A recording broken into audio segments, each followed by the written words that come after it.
સવારથી જે પૂરા દક્ષિણ ગુજરાતની અંદર અતિ ભારે વરસાદ પડ્યો છે, એમાં ખાસ કરીને આપણા વલસાડ જિલ્લાની અંદર સવારે 6 ઇંચ જેટલો વરસાદ પડ્યો હતો અને હાલ જે પ્રાથમિક જાણકારી મળી છે એ હિસાબે 7 ઇંચ વરસાદ પડ્યો છે। અમારા ચીખલી, ખેરગામ અને વાંસદાની અંદર ખાસ કરીને ચીખલીની અંદર 8 ઇંચ જેટલો વરસાદ અને ડાંગ જિલ્લામાં 5 ઇંચ જેટલો અતિ ભારે વરસાદ પડ્યો છે। ત્યારે ખાસ કરીને અમારા વલસાડ જિલ્લો અને ડાંગ જિલ્લાની અંદર અમે કલેક્ટર સાથે સંકલન કરીને ત્યાં અમે શાળા અને કોલેજોમાં રજા જાહેર કરી છે। સાથે સાથે જે નીચાણવાળા વિસ્તાર છે ત્યાંથી પણ લોકોને રેસ્ક્યુ કરીને શેલ્ટર હોમમાં એમને રહેવાની સુવિધા અને જમવાની સુવિધા મળી રહે એના માટે પૂરો પ્રયત્ન કરી રહ્યા છે। હાલ હમણાં વલસાડ જિલ્લાના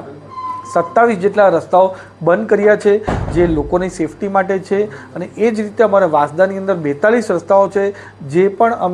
અમે એ રીતના ઝોનમાં મૂક્યા છે કે અતિ ભારે વરસાદ આવે અને રસ્તાઓ પરથી પાણી જાય તો એ પણ રસ્તા બંધ કરશું, પણ હાલ એ રસ્તા ચાલી રહ્યા છે અને અમારા એનડીઆરએફની ટીમ અને એસડીઆરએફની ટીમ પૂરી રીતે સતર્ક છે। કાંઠા વિસ્તાર હોય કે અમારા જંગલ વિસ્તારમાં કોઈ પણ જગ્યા અતિ ભારે વરસાદ આવે ને લોકો ફસાય તો એને રેસ્ક્યુ માટે અમારા એનડીઆરએફની ટીમ અને એસડીઆરએફની ટીમ પૂરી રીતે સતર્ક છે। અમારા ગુજરાત રાજ્યના મુખ્યમંત્રી ભૂપેન્દ્ર પટેલ સાહેબ અને ઉપમુખ્યમંત્રી હર્ષભાઈ સંઘવી સાહેબે ખાસ અમને કહ્યું છે કે વલસાડ, ડાંગ અને નવસારીમાં ક્યાં પણ જરૂર પડે તો અમારી રાજ્ય સરકાર પૂરી રીતે બધી જ વસ્તુ આપવા તૈયાર છે।